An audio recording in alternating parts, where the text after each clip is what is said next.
everybody, today we're looking at question 3 on the AQA GCSE English and English language exams. This question focuses on language analysis and it will ask you to pick out some language features in one of the sources that you are given. So let's have a look at the mark scheme for this. This question is out of 12 marks and this is the top band for that, and you can get 9 to 12 marks in this band. In order to achieve a mark of this level, you need to show the examiner that you clearly understand the text you have been given. You need to pick out a variety of different language features, thinking about why the writer would have included those language features and the effect on the reader. Obviously, it goes without saying you need to include relevant quotations and explain how those quotations back up what you're saying. Right, so let's have a look at a previous question that they've used on an exam. And they will often just clearly say, how does the writer use language features in the article, leaflet, poster or web page that you've been given? So it's a very open question. All you need to do is pull out some language features and comment on the purpose and the effect. Now, some students often struggle with the actual pulling out of the language features, so I'm going to give you a little techniques toolkit in order for you to be able to pull those language features out. Okay, now some of you may know Read My Rules already, so if you'd like to pause the video now, you can test yourself on the language features in Read My Rules. Make a list of them on a piece of paper in front of you, and you can pause the video now. Okay, so for those of you that don't know Read My Rules, we're going to go through an example of each language feature and show you how the writers often use those within the pieces that they may give to you in the exam. Okay, so let's have a look at the first R then. So repetition, I'm sure you are all aware of the use of repetition in any pieces of writing that you're given. So this one here says, together we can make a stand, together we can make a change, and together we can make a difference. So you can either have a repeated word or you can have a repeated phrase. Writers often use it because it has greater impact and you're more likely to remember that word or phrase if it's repeated. Okay, so the E stands for emotive language, and this is where writers use words to create either a negative or a positive feeling or reaction within the reader.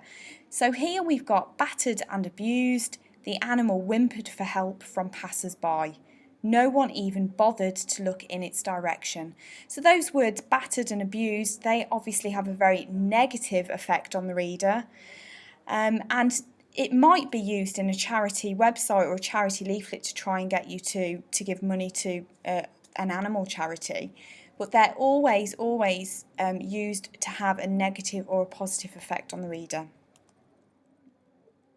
Okay, so the A stands for anecdotal experience, and all this is a personal life experience. So here we've got Anna spends 12 hours a day, 7 days a week, breaking rocks in the blistering sun in order to feed her starving family. Now obviously that makes us feel extreme sympathy for Anna, and again this could be used in a charity website or a charity advert to get you to donate money. So it's to make the reader feel a certain way about Anna.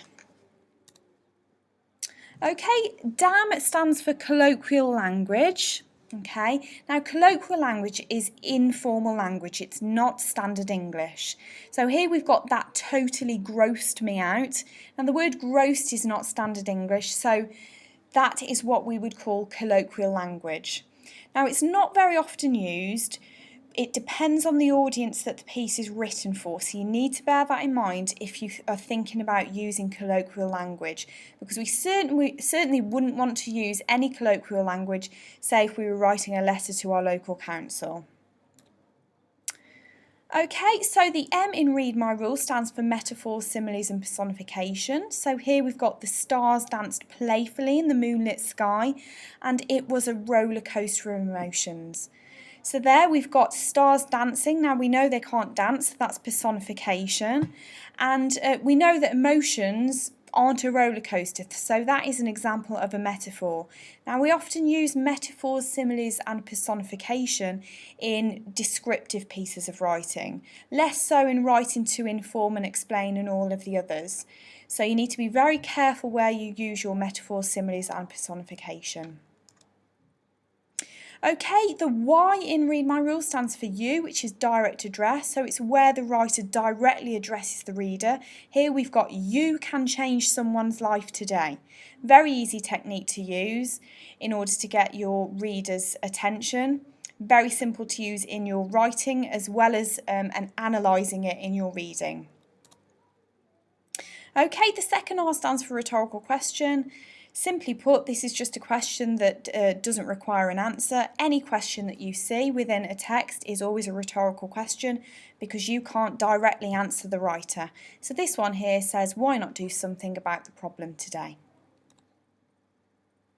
Okay, the you stands for us, we, our, any first person pronouns that are used, and writers often use these to make the reader feel involved and part of something. So here we've got our planet is changing, and if we don't do something now, then our existence as we know it will be gone forever. So making the reader feel as though they have to do something about it because they are part of the group that can make a change. Okay, the L in Read My Rules stands for list. Simply put, this is a list of, it could be adjectives or it could be a list of things to inform, facts for example. So here we've got the market was bustling with street traders, families, couples and troublesome teenagers. So again, it's building that vivid picture in the reader's mind of the place that this person is describing.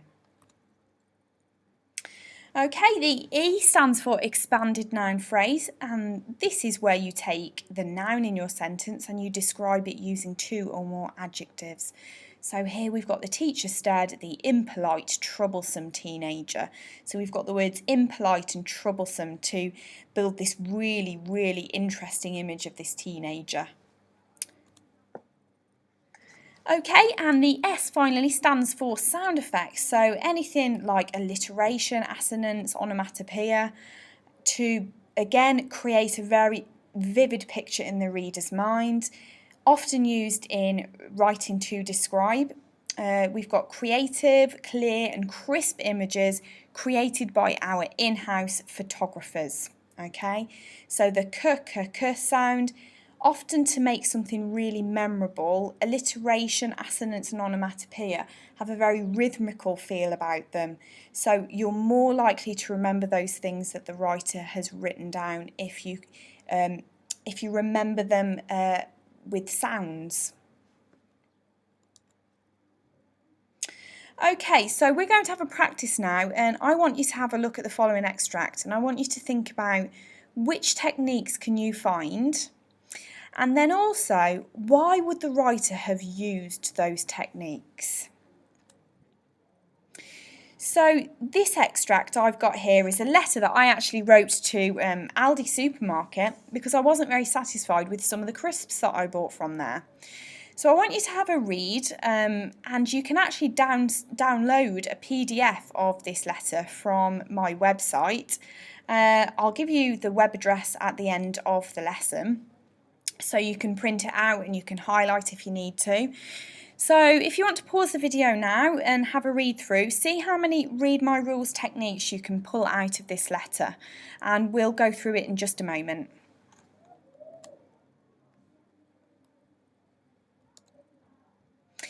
Okay, so you should have had time to read through that now. If you haven't got all of these techniques that are on the screen right now, then we're going to be going through them in a minute.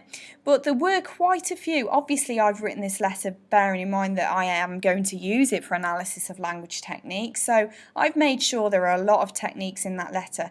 So there was definitely rule of three in there. There was emotive language, address the reader, colloquial language, rhetorical question, anecdotal experience, expanded noun phrase, sound effects, because there was definitely some alliteration in. There were facts and opinions as well. Now, facts and opinions don't appear in Read My Rules, but they're two extras that I always think are very, very useful to remember because they're easy to pull out. So now I want you to think about why has the writer used those techniques? So why have I used those techniques in my letter to Aldi? So let's have a look at that in more detail now.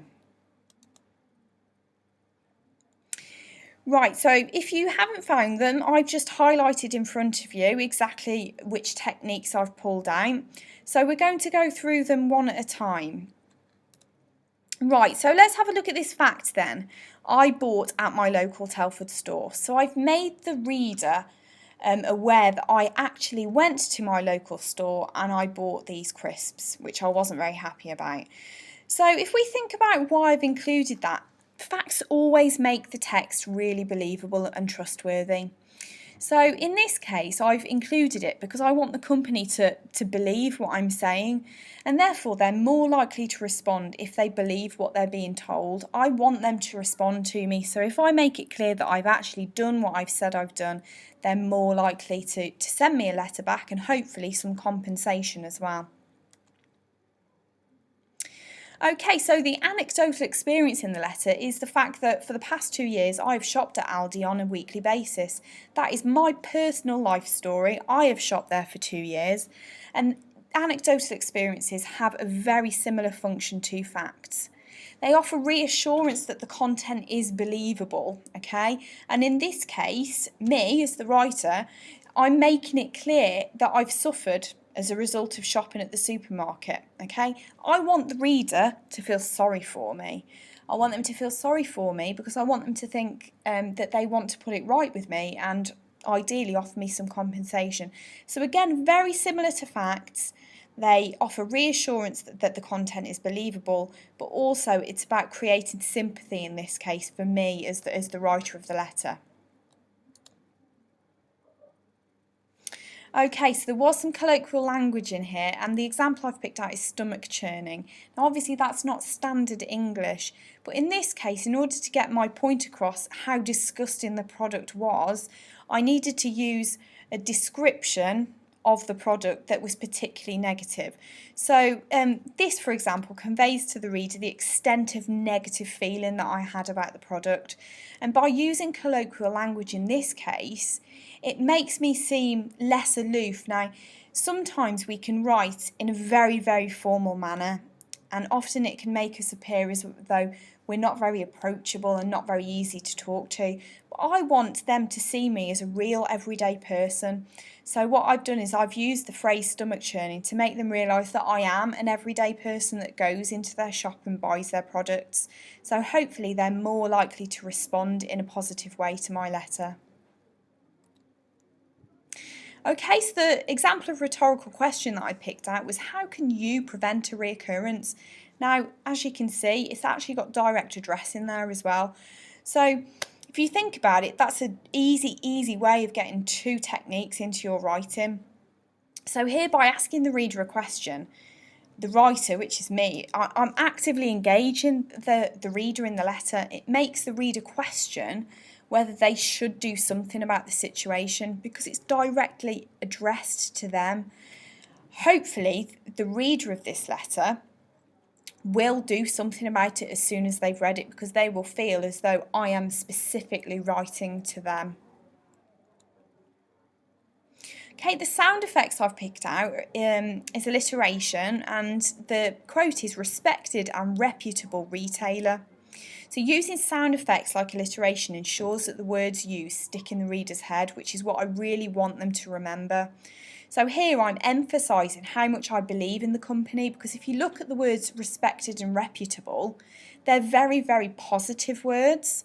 So I want them to understand that actually I really respect them as a company. Now, if we're positive about them, again, they're more likely to respond and more likely to offer compensation.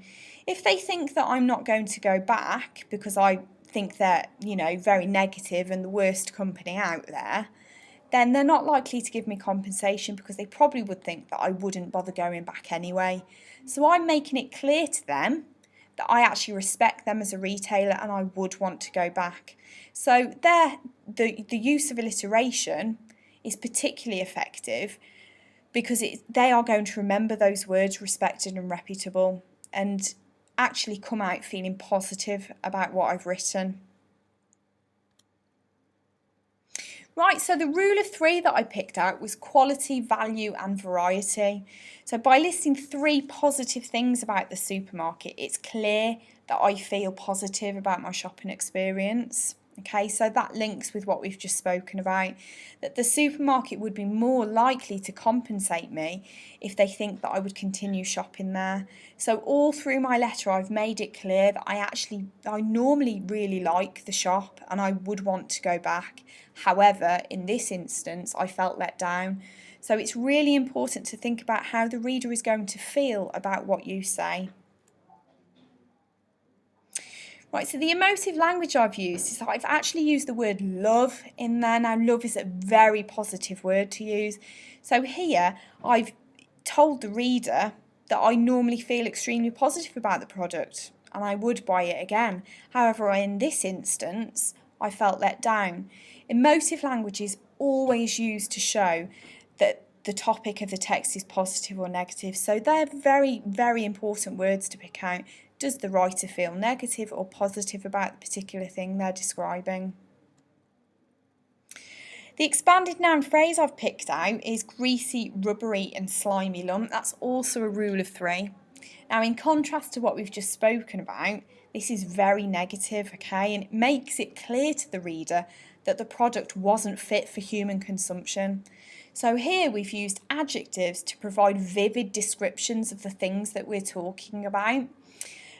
We use these to create a clear picture in the reader's mind, and that's why expanded noun phrases are particularly useful in writing to describe. So in this case, the reader is left with a sense of disgust at the awful product that they sold, and hopefully they'd be so embarrassed that they'd made me feel that negative about the product that they would want to put that right and offer me compensation. Okay, there's lots of address the reader within this letter, but the quote that I've picked out is "You will seek to resolve this issue." Now, addressing the reader directly ensures that the reader stays actively engaged and they feel as though the text is directly relevant to them. So hopefully by them hearing "you will seek to resolve this issue," they will actually want to do something to help me because the letter directly addresses them. Okay, so let's have a look at my final points for this question. So obviously we've gone over read my rules, we've thought about why the writers would use those techniques in their writing, and question 3 will always ask you to analyse the use of language, and this means remembering these techniques. You need to learn read my rules, okay? In your answer, you need to be able to pick out those techniques and you need to explain why the writer has used them and what the effect on the reader is, which is what we've just done. We've just picked out the techniques in that letter and we've thought about why the writer has used those techniques and what effect on the reader those techniques would have. You need to write about 4 to 5 PQE paragraphs for this question. It's worth 12 marks, so normally we say go half marks and that'll give you the number for your paragraphs. However, because of the detail that you need to write in these paragraphs, we're going to say 4 to 5 PQE paragraphs. 5 is fabulous. Don't worry if you can only do 4 in the time. You've got 18 minutes. Don't go over. Remember, you've got all of those other questions to do. Now, I will be doing another video on this question and I'll be providing a sample answer. So please check my YouTube channel for other videos on the GCSE AQA English and English language papers. Check back for further updates and subscribe if you want to keep up to date with those videos.